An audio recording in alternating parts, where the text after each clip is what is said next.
Welcome to the Forever Lost team. We could all introduce ourselves and then we're going to answer some questions. Exciting. Des, please kick us off. Me. Yeah, hello, I'm Des. I'm the studio head at Altered Gene. I'm also deputy chair of the BAFTA Games Committee, and I'm on the Yuki board, which is the trade body for video games or interactive entertainment in the UK. Amazing. Graham? All right. Go ahead. Sorry. I'm Jess. Go ahead. Sorry. I'm Graham, co-chief of Glitch Games. We made a game 10 years ago called Forever Lost. And then we did other stuff that no one's heard of. And then 10 years later, we're here. That's it. I have a BAFTA, but no one cares. But that's me. Amazing. Thank you, Jess. Okay. So hi, I'm Jessica. I'm the game programmer at Altered Gene. And that's it. Fan favourite. And I am a producer here at Altered Gene, and I work project lead over at another studio. And sometimes I work production in comedy. Yeah. Ready to kick off? Yep. Yeah. Okay, question 1 for £100. What is Forever Lost about? That's open to the floor. See, this is horrible because we don't really want to give the game away. Yeah. But Graham, I'll let you have this one anyway. It's literally your baby, so.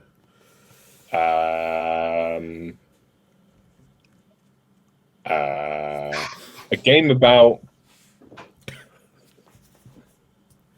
I don't know, making mistakes and you're trying to fix your past life, but getting a bit obsessed. I'm not good at this. Yes. Yeah, I mean, that sounds about right. Done. Yeah. What would the tags for the game say? That could be a good place to start. Oh, yeah, Steam tags. Yeah, that would be like... Escape room. Puzzle. Puzzle. Yeah. Missed, sadly, but we'll pretend it doesn't say that. Other games you may have also searched for. Yeah, like creepy, and I guess you could definitely have the psychological horror tag, but horror, it's not jump scare or gory scary. It's just Atmospheric. That's the one. Yeah, I like that one. Yeah, unsettling. Yeah. Yes. Yeah, and I guess just to elaborate, so the premise of the game is you wake up sans memories, as most of these games do. And yeah, you solve a series of puzzles, some escape roomy, some fetch questy, some completely mind-bending. But as you do those puzzles, you slowly piece together your memories and you find bits of lore in the world, which kind of also jog your memory to kind of, you're like, oh yeah, I did this. Is this me? And then, the rest are spoilers. That'll do, yeah. That's a good place to start. And why did we choose to remake Forever Lost? Originally a trilogy. Personally, I loved the game on mobile. Yeah, I remember I rarely play games after I playtest them, but I think because Forever Lost, it was a great game that came along at the right time. So literally everyone I could possibly tell was like, hey, you need to play this game. And I remember taking my tablet around, to my girlfriend at the time, and all my family members, come on, you have to play this.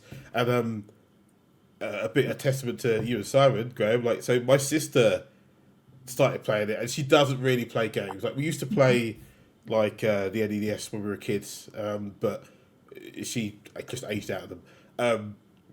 And I just popped round to deliver some post for her. She said, oh yeah, quickly, check this out. Expecting her to download it on her own tablet. So I ended up leaving my tablet there. So I was like, oh, all right. That was only episode 1. And she was like, oh, what are the other episodes? You got to buy them. She's like, oh, can't you get me free ones? I was like, no. But yeah, exactly, right? Yeah, no. So I love playing it, and especially my wife as well. It's like she gets stuck in some puzzles, and the thing is, like, I've got a really bad memory. So even though I've played the game like maybe 10 times, she'd be like, "Oh, how do you do this?" I'm like, And Yeah. so I enjoyed playing it again with her. So that was cool. My wife hasn't finished it at all. Oh wow. She took maternity leave to properly play our games. Played the first one, went to labour about 3 weeks early, and that was it. Blame me for that. So she's not playing the rest of them. That's for sure. She'll play yours though. She said she'll play your version. So it's a real kick there. That's that. But yeah, no, I just think bringing it to PC, I just wanted to add a little bit more volume to it. You know, 10 years is a long time, and we can do a lot of things easier now, just because technology's moved on. So, you know, really dialing into that atmospheric feel. So, you know, we can have spatial audio, and the game is now 3D from 2D, and we can, you know, have some fun with that, and also have some difficulty, which I guess we'll get to later. But yeah. Nice. Okay, so you've kind of answered it a bit, but there might be some more. What is different about this remake from the original Forever Lost trilogy? So we know it's going from 2D to 3D. Yep. And the key thing is, so it's originally 3 episodes. Like, we're putting that all into one package, so you can play all the way through. But yeah, it's just, it is literally just making it a little bit of a more immersive experience, because there's some things that we're doing that were still in the original game, but just because of the format, it doesn't really hit home very much. But I know playing the version we're making, like with headphones on, and you know, with the delayed doors closing behind you, like that really does start to mess with you. Whereas if you're on a phone or a tablet, that noise always comes from your hand or wherever the tablet is. Yeah. But like if you hear it like here, you're just like, it's like, I'm in my office, don't worry about it. Yes, that's very, very cool. And we can also have a bit more fun with the lighting.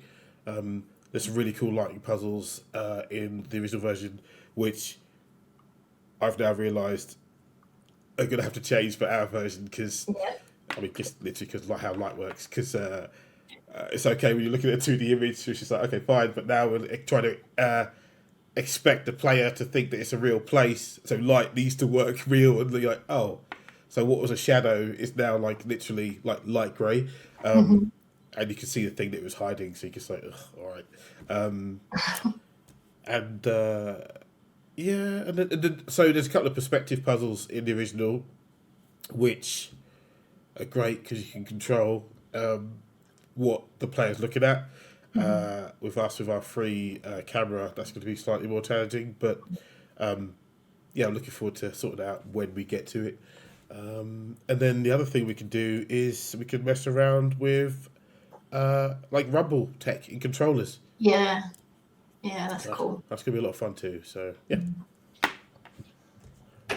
So, in a similar vein, what are some of the challenges from going from 2D to 3D? Ones that we can discuss without giving anything away. You got anything for this, Jess? I was just gonna say, like, when it comes to the design of like the puzzles, not some of them, like, I'm not gonna specify any. Just because, you know, we want it to be a surprise. So yeah, some of them, like, they're not necessarily super reproducible in 3D. So yeah, sometimes like we changed or alter them a little bit, or just but the point of the puzzle still gets across. Yeah. But just talking about like the game being immersive, if I go the other way, go back to the original version, one thing that was great about it, that it was touch enabled, and there's some things that you interact with that would be really great on touch, and then when you're playing it again in 3D, you're like, oh yeah. this was actually fine how it was. So yeah, that's been challenging, and we spoke about for a while, kind of like how we interact with things. Like, do we use the mouse pointer to interact, or do we take another 3D object to interact with the thing? Yeah. Yeah, a lot of discussion about that. Actually, yeah, we haven't. I mean, we're using the cursor at the moment. We might use objects in the future. Not quite sure. But it's one that's just on that constant list of like, we'll come back to it. Like, we haven't quite decided yet. It could get to a point project-wise we're like, okay, there's not enough time. But yeah, that's one that's just hanging there. We just couldn't decide. So we're like, all right, let's wait. And then just, I guess, it's highlighted some accessibility things. And that's kind of like twofold. Like, one, like just from playing the game with 10 years worth of more knowledge, right? Like, that's just that. And then it's like, oh, how would we do that in and not even just in 3D, but like just in the game? Like, how would we make that more accessible? And again, like, I've got a really cool idea for like one. So we've got an audio only puzzle, which again, you just, there's so much stuff you got to consider when you're making a game, and fortunately for us, you know, we're not hearing impaired. You just don't think about that, and then I don't know why I was playing the game with the audio off, and I was just like, oh yeah, that's the thing. But yeah, we've got a cool solution for one of them, and hopefully we can, you know, roll it out for the rest of the game. But yeah, that's been a welcome challenge, forcing us to think about that. Like, yeah, it's been fun. Nice. So, where are we? So we recently unleashed the demo onto the world. What is some of the feedback we've been getting? What have people been enjoying most about this new version of Forever Lost? It's pretty dark. And like physically dark, not like, you know, mentally dark. Although it is, but you can't tell that from the demo. Yeah. We'll fix it, don't worry. Like, the game will be well lit. Other than that, like, some people say it's too short. It's just like, oh, please, like, and the length of a demo is really hard to gauge because you know what you're doing. And I remember I was recording some videos and I watched them back. And I was like, I was playing the game too fast because you know how to play it. You know it's just what, I think it's alright. Yeah, with escape room puzzles, like, as you're making it, you know, like, where everything is, where everything goes, you know the solution to everything right away. So that's why, like, when you were recording, you were doing everything too fast. But I would say, like, if a new player plays the demo, it can, and they've never played the game or anything like that, it can take quite a while. It can take like over half an hour. See, I'm part of making it, and I still sometimes, when I'm playtesting, have to go and watch Des's playtest videos to remember how to do some of the puzzles. So. It depends so much on how a person thinks as well.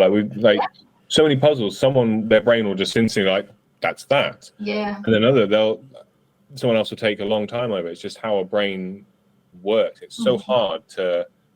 People ask us, like, how long is this game? It's like, I don't know, because everyone is different. A lot of our puzzles are quite literal, sort of, pun based, a lot of them. But some people will just get them straight away, and others will just really struggle. And then they'll see something else, a maths puzzle, they'll get straight away, and someone else spends half a day on. So there's just no way. If the puzzle was too short for them, they probably maybe they're a genius. So 5 stars, and they're a genius. That's something I love about the original game. Actually, there's you have to get into the frame of mind and the tone of the game. Yeah, there's a couple of puzzles where you're just like, oh my god, like, and like, that's not like moon logic. It's just like, oh, that is so bad, but it's brilliant. And this isn't a spoiler, but Graham, you know this one, but like, one of my favorite ones is to check the small print puzzle. I'm just like, oh my god, like it's just yeah. Once you're in the frame of mind, you're gonna love it. It's just it's good. The other bit was that once if they've played enough of our games, they're in our brains basically, and they can spot them, which then also makes our highest fans are also then saying, well, the game's quicker because they know how we think. So it's so hard to balance a puzzle game. It's not impossible. So anyone that says it's too short, for someone else it's too long. It's just impossible, or at least we're not very good at it. It's one of the two. It's either really hard or we're just idiots. So it could be both. Well, I tried to put a positive spin on the question, asking what people enjoy, and we know it's too dark and it's too short. So, so thank you for that. So where are we in the development of Forever Lost? Now, Jess, I think this is one for you. Okay. So basically, we're finalizing the demo, revamping the lighting, doing some polishing work, and we're also working on the remainder of the game. Mm-hmm. Yeah. It's going well? Yeah, very well. Good. Yeah, it's such a nightmare because when you zoom out and looking at like Forever Lost at the game and where that fits into like AutoGene as a studio, you're just like, okay, what decisions can we make now that keep certain doors open later and like and shut other doors? This is a spoiler I don't care about, but basically we were just thinking about DLC basically, and we were like, okay, well, we need to make sure the game behaves now if we decide to do that. And that's something that we could have very easily overlooked. But yeah, no, I think we're doing. I mean, Jess, you are doing great. And I would say, in official development terms, we're in the alpha phase. Yeah, a little bit sorted out, but feeling good. And if I actually we're not going to spoil this, but like there is one certain platform that's going to affect how we keep going, just so we don't have to build the game twice. I'm hoping we don't. I'm hoping we don't have to go on the road anyway. But it's good. And do we have any other future games, just piggybacking off of your DLC comment, planned that we are willing or able to talk about? I mean, from an AutoGene perspective, like there's some like games in a different universe. We just got some money from the UK Games Fund actually to work on a action adventure game, which is I'm really pleased about because we got some money from Creative England, who are now called Creative UK, a couple of years ago. The first game Jess and I worked on actually. And yeah, we had like $9,000 to make a prototype, and we painfully stretched it out over 5 weeks to make something. Wow. And that's what we've used to get the money from UK Games Fund. We're working with a couple of talented people now just to define the art style. So yeah, really stoked about that. You said future games. We got another like project that just got kickstarted or successfully kickstarted, which is a comic book, which is kind of like in that same world as the game. Yeah, that's super exciting. You can join our mailing list or see the website for that if you want. But yeah, no, we can start making stories as a studio, and as for like platforms and formats, we're quite flexible. It's just whatever's within our skill set to do. We just want to, have as many touch points for people to get involved with our games as possible. So, any other games? Not really. I mean, everyone's got that folder of broken dreams. with prototypes of fun prototypes in, but yeah. What about you, Graham? What's Glitch up to? Yeah. Oh, you're muted. Oh no!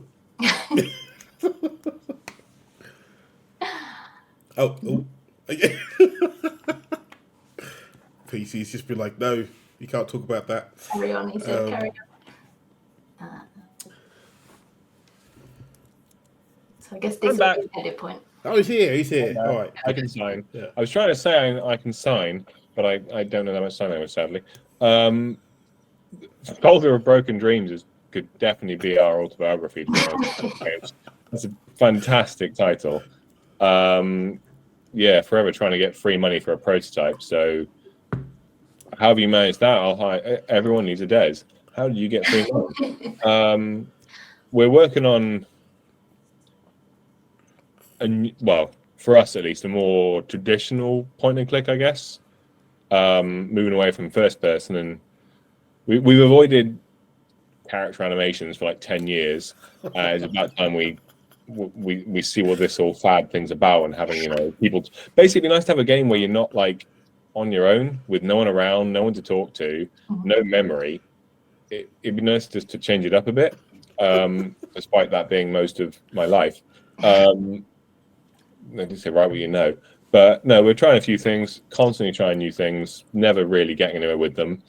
So we'll probably just end up releasing the same things we've been making for the last 10 years. And forever hoping to take something out of that folder of broken dreams and add it to the folder of bad mistakes, which is the rest of our life. Yeah. And then maybe 10 years later, Des will come around and remake that and make it better for us. We'll be good. That one, yeah. Yeah, we've got plenty of them to choose from, to be honest. So if you want to make any more of our games better, feel free to pick them. Amazing. So we had, Jess put in some information for ChatGPT for some questions. So we've got some AI generated questions. So let's see how these go. Okay, we might have answered this already. What are some of the key differences between the original 2D Forever Lost game and Altered Gene's 3D remake? Now, this is a computer asking this. Beep, boop. Well, what we've got platforms, we've got controls, we've got audio, we've got art mode. You've got an extra dimension, so that's one better. So I mean, that's Spinal Tap. That's one higher. That's already better. So that's one more. I can't remember. Did you have languages in the other one, in your originals? We had English. Ah, cool. Okay, all right. Well, Yeah, we had American English in one of our games as well, where we changed the spellings of some of the subtitles. How dare you? Wow. That's as far as we got. Although we did actually have something. No, we did translate in one of the games, not Forever Lost, sadly, but no. So you've definitely gone better with us on that. Cool. What else are we up to? Oh, remastering the soundtrack. Yeah, Richard wouldn't let us go away with the old stuff. He was like, no, I'm doing it again. It's like, all right. Artists, and they're so perfectionist.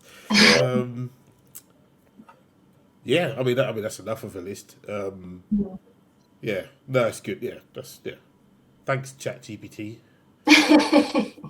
Top fan there.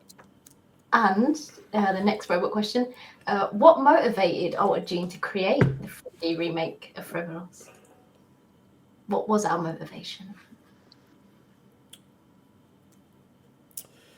I wanted a safe game to work on.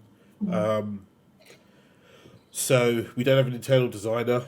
So, you know, remaking a game has already been designed. Was a good business decision. Obviously, I'm a big fan of the game, and yeah, as we mentioned, like there's some regrets in that decision because he's like, oh, that's not going to work like that anymore, so you have to change it. But that's been real fun. Like it's just it's like a nice version of those oh no moments rather than oh shit, like literally how are we going to do this? Yeah, no, it's been they're the motivations, yeah, and I just love point click adventure games, so it's like cool. I knew there was a £1 million selling game in there somewhere, of course, definitely hidden under us somewhere. Gonna make it. Maybe. That's the real motivation, surely. That's the answer to the motivation. Yeah. Yeah. Cash money. Okay, so what are some of the technical challenges that Altered Genie is facing while developing the 3D remake of Forever Lost? Again, we touched on. I would say like one of the challenges, like for one specific thing, was the photography mechanic, where you can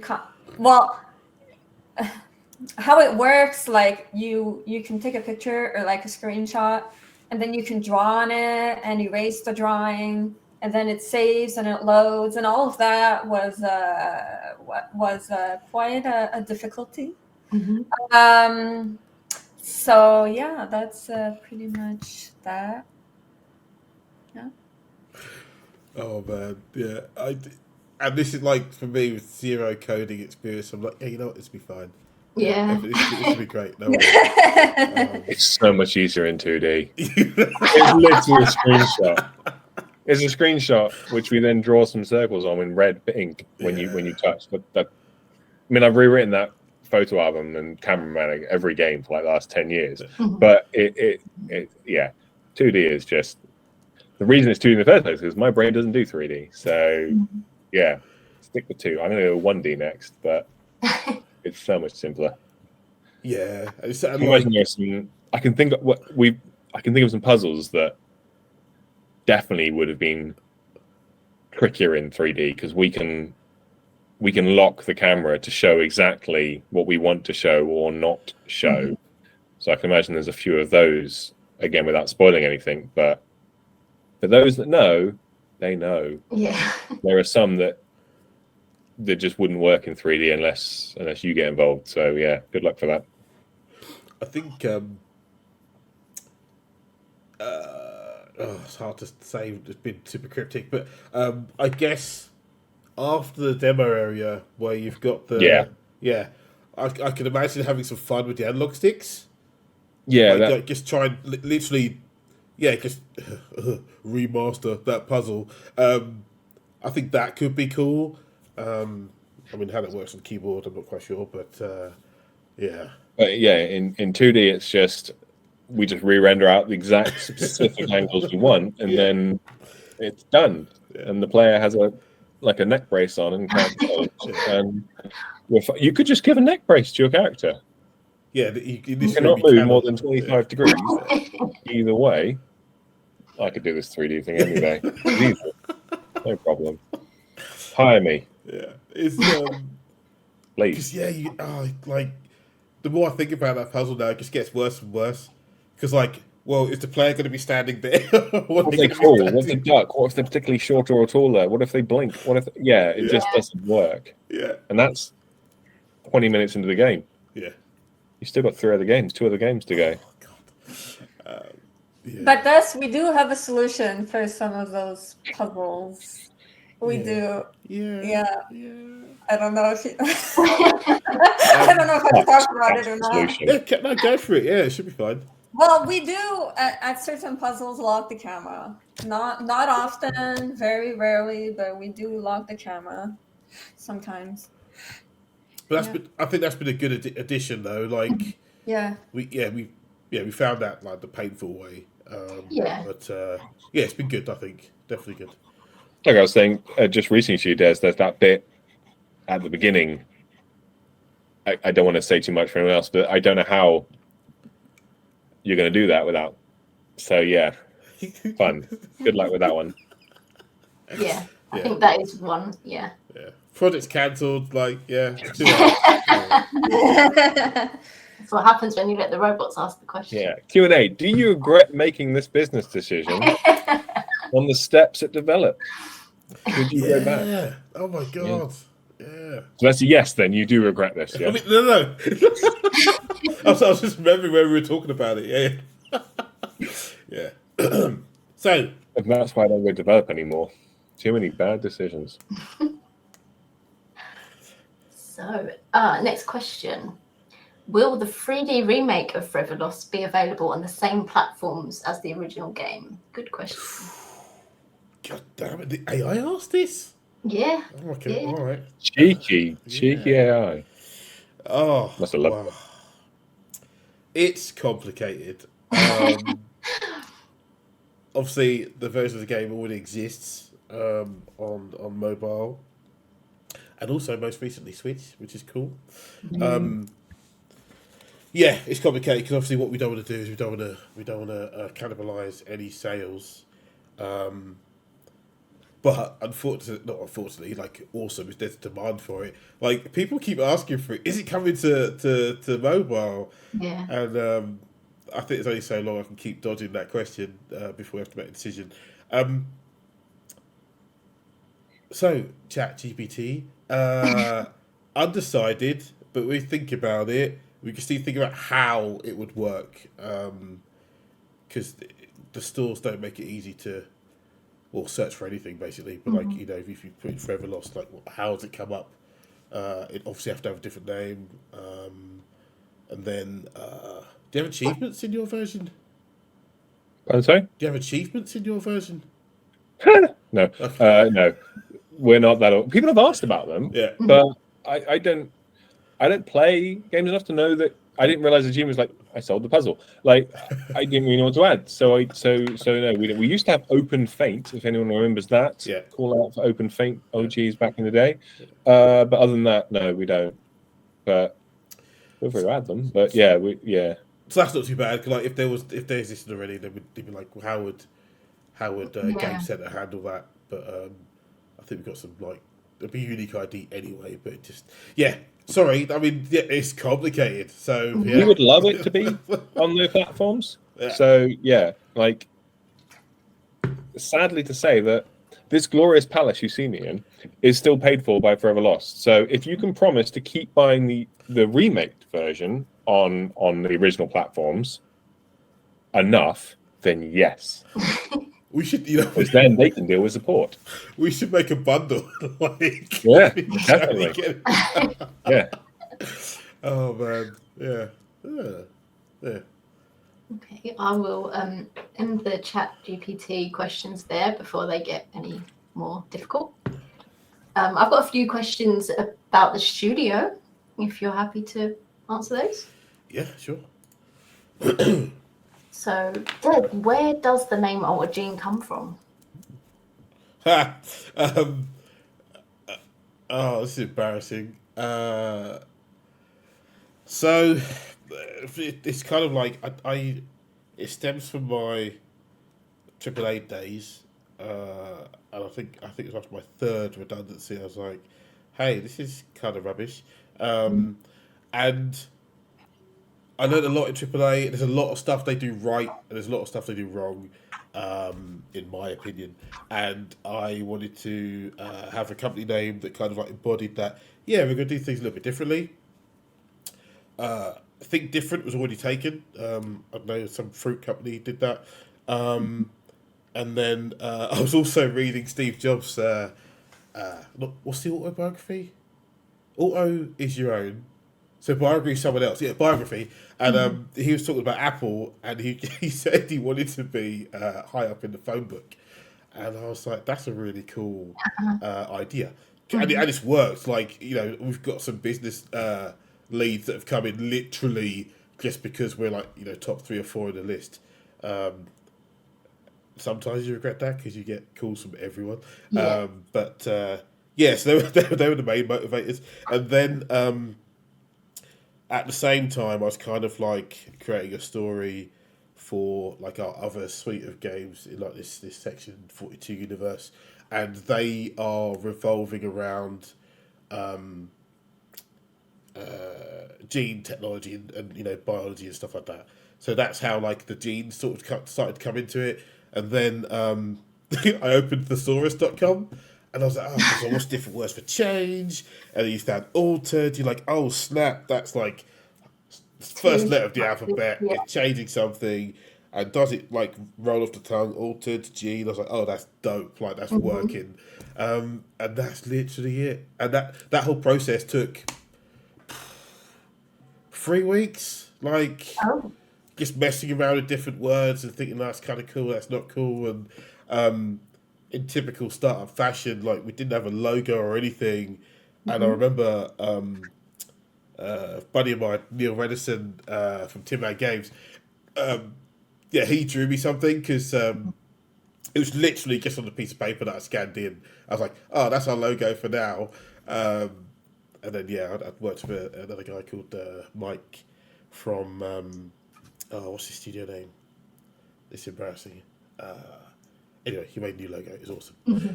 It's this one. Yeah. Yeah. Nice. That's a nice answer. What is Origin all about? Wow, that's a deep one. So it's about telling interesting stories. It's obviously subjective, and fun gameplay, kind of responsibly. And what I mean by that is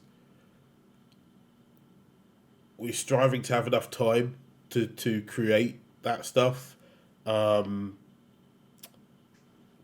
because life's a thing, right? You know, I don't think we should pour our heart and soul into this art that we're creating.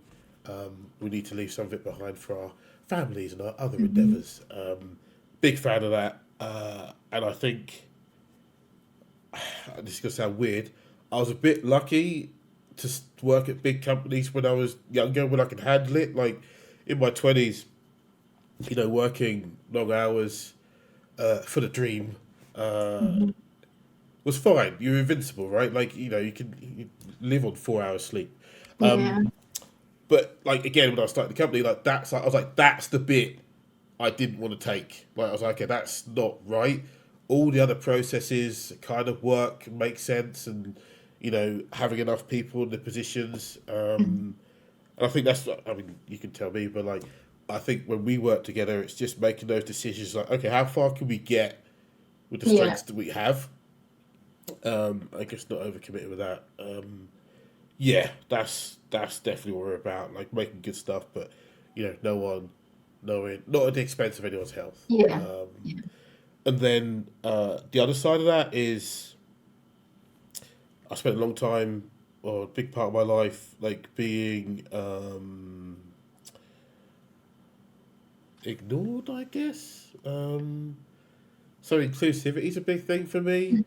It's a massive thing for me. Like I just, I always want to get input from you and the team. I want things to feel like they're a company decision, like made by us as a company rather than the company we're doing this. And obviously, don't get me wrong. There's some cases where it's just like we have to do that. But hopefully they stay few and far between. So. Yeah, I think being part of Origin, definitely. My experience of that culture and the inclusivity has definitely been that. Yeah. Good. Well done. Good job. How and why was Origin created? I think you sort of touched on that.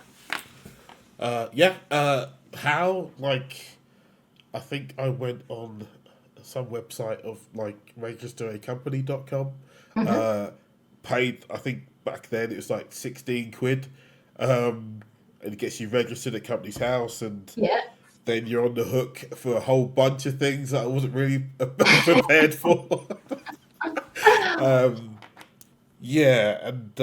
So I learned that side of things very, very quickly. But originally, Gene was supposed to just be like work for hire stuff on mobile. But mobile wasn't like back then anyway, 2013. Yeah. It just wasn't a ecosystem I was immersed in. All of my knowledge has been PC and console, so we made a little bit of a mistake doing that. Our first game failed spectacularly. But yeah, since we went back to PC console, it's a bit more comfortable because what you experience in past jobs and just through osmosis is like, oh yeah, I remember we did that last time. Like that's not cool, and obviously we're not quite there yet. But like in the future versions of us, when we get into the business end of releasing on PC, like compatibility is going to be a problem. But I know we've got to do it different from last time, because before, I remember we used to work at Lego, like we had these banks of PCs, like I think honestly 20, maybe 30 PCs of different configurations. Wow. But now like Steam do a really good job of being like, well, this percentage of people are playing on these percentage of like Yeah. CPUs, GPUs. So like we could be a lot smarter about that. And I think like if I think about that ecosystem, that's a lot better now, because I mean back then you'd have what, 5, 6 different manufacturers to have to take care of, and now we're really down to 2 chipsets. So it's not bad. Yeah. Yeah. Nice. And finally, on the Outward Gene, how did everyone join Outward Gene? You tell me, I can't remember. I think I was working on a Game Boy project, a predominantly Game Boy yeah. studio, Yeah. and I was recommended to you. That's I right. think you must have needed a producer at the time. Oh, absolutely. Yeah, just this whole trying to do stuff on your own is just nonsense. Yeah. So all you solo devs out there, stop it. Yeah, no, that was cool, wasn't it? Yeah, that's right. Yeah, that's right. Yeah, you've got you seconded. That was great. It's like, hey, can you stay? This is great. Yeah. And then Jess, we were Jess was super. around.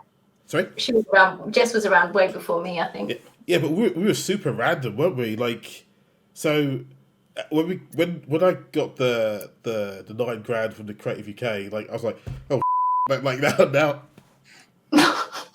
Whoops, we'll bleep that out. Now we need a team to do it super quick. And did I put a job ad out? Yes, Yeah. I think so. Okay. Yeah.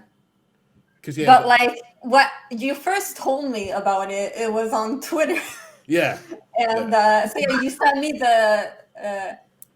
I think you saw that I was like looking for jobs, and then you sent me eventually the job application, and then I worked on the prototype, and then the rest is history. Yeah.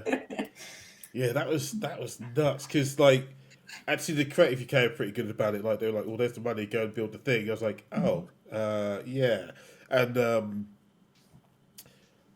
the good thing is I wasn't shackled to only people from the UK, which is that's another thing. That's part of that inclusivity thing, like because there's good people everywhere, right? And obviously I've been privileged to born and raised in the UK and like got a good network there, but that's not the same for everybody, right? So yeah, trying to extend that's been cool, because we had Omar as well from Turkey. This was cool. But yeah, like Twitter's been a great source. Like, unfortunately now it's going to the toilet, but it just extends your reach so far, and it's a lot. It's not easier to navigate than LinkedIn, but like LinkedIn's just horrible, and you're going to be like, oh hey, can we potentially collaborate on this thing? And it's just like, whereas Twitter, like your social media persona is just a little bit more accessible, and some people are smart. They've got like links in their like profiles. Like, okay, cool. And you can make lists of people. Like, right, if this happens, then I'm going to that list. But yeah, no, I think sourcing wise, it's usually, I mean, obviously number one's people I know, and then people that they know, and then Twitter. And if it's art, then like ArtStation, Instagram, like just ugh. It's such a pain in the ass to find people, but you have to do it, and you got to comb through, and if I go off a tangent slightly, like finding Abelas to do some art for us, like her art's amazing, and like if I didn't comb through Twitter and find it and bookmark it, then it just wouldn't have been a thing. So yeah.